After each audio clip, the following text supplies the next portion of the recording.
Hey guys, welcome back to another video on the Inside Spurs channel. Hope you're enjoying your Friday, and it's just after 6 o'clock, so I hope you're done with your Friday and hope you're done with work ahead of the weekend. Big weekend of football coming up, starting tonight with Chelsea Luton, and obviously continue on with Spurs versus Bournemouth, which is what we're here for. We're here for a pre-match preview. Always do that. We're just Premier League preview.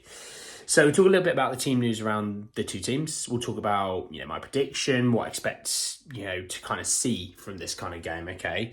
So let's first and foremost talk about the Bournemouth team news, okay? I think a lot of us kind of already quite know about the Spurs team news. I'll briefly touch on a couple of things, but in reality, Bournemouth, I can't lie, when I looked at their injury issues, your heart goes out to them a little bit. They're 2 games into this season. They're going through the ringer already. So I was reading up on some of the quotes from the manager, Iraola. Iraola? Might have murdered that. And he actually was asked about Tyler Adams and Alex Scott, the 2 new signings, saying that when are they going to be fit? Are they going to be fit anytime soon? And he said, not anytime soon. The closest one to being fit is Tyler out of the 2. So, if you're expecting to see either of those 2 at the weekend, it's not going to happen. He also talked about the the other injuries that they have. So the other injuries they have Ryan Fredericks, Adam Smith, Marcus Tavernier, Emiliano Marcondes, Lewis Cook, and Dango Uatara. Can't lie, I probably murdered that last name, but even that last name sounds cool. They all missed last weekend's game against Liverpool. He was asked if any could return to play Spurs at the Vitality Stadium, which, by the way, we are the Saturday 12:30 kickoff. If you didn't know, now you know. So make sure you're in front of that TV, or if you're going to the game, fair play. From the past week, I think it's going to be difficult for anyone to recover. Probably the closest one we are thinking in the next week, we have 3 games, will be Lewis. Obviously, he's talking about Lewis Cook there. So, yeah, they've got a bit of a, potential injury crisis, really. I mean, to be that many injuries down, it is and this early on in the season, obviously, I know they bought Alex Scott and Tyler Adams with, in theory, injury issues. Even still, that's quite something.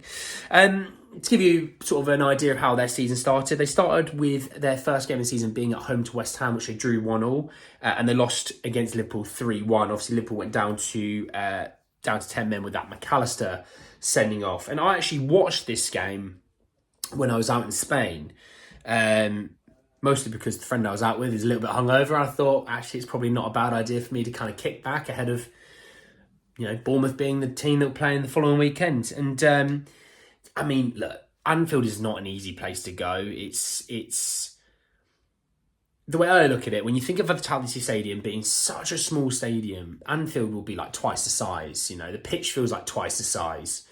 So they did struggle, I think, with the fluidity of Liverpool's attack. Liverpool's midfield is not exactly defensively the best, but offensively, it's an unbelievable midfield going forward. And I think they definitely found that out the hard way. The fact that they, being Liverpool, they went down to 10 men, only 2 on up, to then win 3-1 shows that, Bournemouth went up 1-0 early on. It was only about 3 minutes in, I think. So, yeah, Liverpool doubled their shots. They had 65% possession. They had doubled their shots on target. They had 5 times their corners. Liverpool were just kind of barraging Bournemouth, and Bournemouth held off for a little while, to be fair, and then kind of caved in a little bit, unfortunately, in the second half. So Bournemouth sitting 14th at the moment in the league. If you're happy to know, it is above Chelsea. They are 1 place above Chelsea, and I think that's just because of namesake, B against C. So when you look at the team that plays against Liverpool, they talked about how this might actually be quite a similar team. They had Neto in goal, and from left to right, they had Kirkes at left back, Senesi, Zabani, and Max Aarons at right back. The 2 holding midfielders were Rothwell and Ryan Christie, and the attacking 4 were Anthony, Billing, Semenyo, and Solanke. Now, by the way, I watched. Billing. Obviously, it talked about how Billing is like the main guy. He's a baller. He's this. That Semenyo was unbelievable against Liverpool. He was a direct running winger. Got in behind quite a bit. Actually had some chances to score, and maybe should have scored maybe 1 or 2 more. But yeah, I think when you look at the rest of their team, they've got split. They've got David Brooks on the bench. Justin Kluivert was on the bench.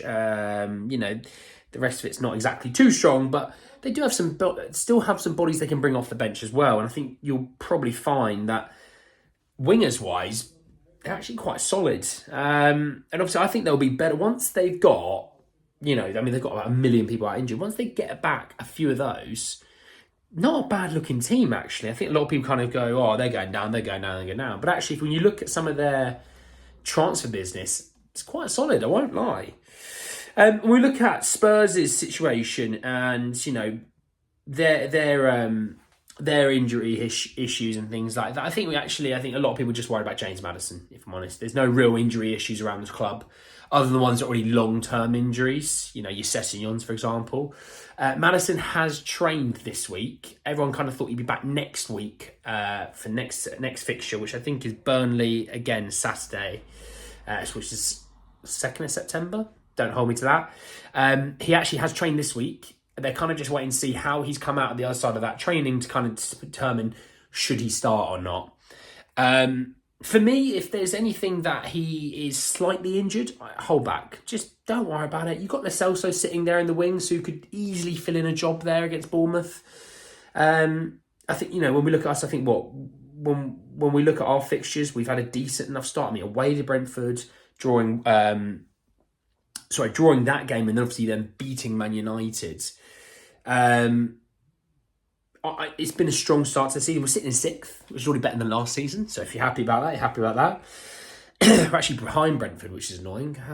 Jesus, lads. Go on, give us a favour here. We'll look at this game. I think, we're probably going to be dominating the ball again, a little bit like Liverpool did to them, 60-odd% possession. I think it's going to be key when we're thinking about how small that pitch is. They're not going to be running in behind as much. So, players like Son or Kulusevski whipping in balls, being useful with the ball. I think you'll probably find Maddison, if he was starting from outside the box, is going to be quite key. For me, I think, if Maddison's fit to play, there's no injury issues, there's no discomfort, you're going to see probably an unchanged team. You beat Man United 2-0, you've kept a clean sheet. You were great with going forward, probably from the third, maybe 30 to 35th minute going forward. So I think you'll probably find that we'll do something very similar, and we'll probably start off the game. Bournemouth might be a little bit up for it, whenever a top 6 club comes to town, even being a top 6 club ourselves, when a top 6 club comes to town, the atmosphere just goes up that another level.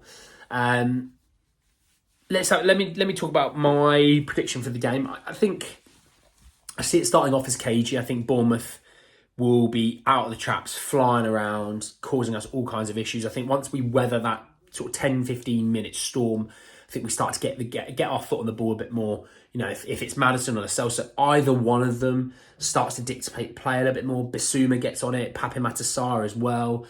I think you'll find that we'll probably come out the victors. I think 3-1 Liverpool. I think something similar to Spurs maybe. I can't see the team being much changed, if I'm honest. I actually see the team being unchanged. So, Vicario and goal, left to right of Vidogi, Van der Ven, Romero, Porro. Your midfield 3 being Bissouma, Pape Matar, Madders.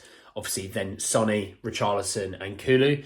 We're going to have to be smart with the ball. We're not going to be able to. We shouldn't be able to give it away with the fact that space will be a premium. So I expect a long range goal of sorts, if I'm honest. If not a set piece kind of style. Similar to what we saw against Brentford in a way. I guess you could kind of go with that. But guys, that's the end of the video. I hope you did enjoy. If you did, hit me that like button. That'll be very much appreciated. In the comment section below, let me know what you're looking forward to seeing, but also let me know your prediction for the game. I want to know if people are feeling as confident as I am. Subscribe to the channel if you are new and hit the bell notification for more. I will have another video out, and it was still to do around that transfer news that I was talking about earlier that you might find a little bit funny. Anyways, that's the end of the video, and I'll see you all very, very soon. Take care, lads.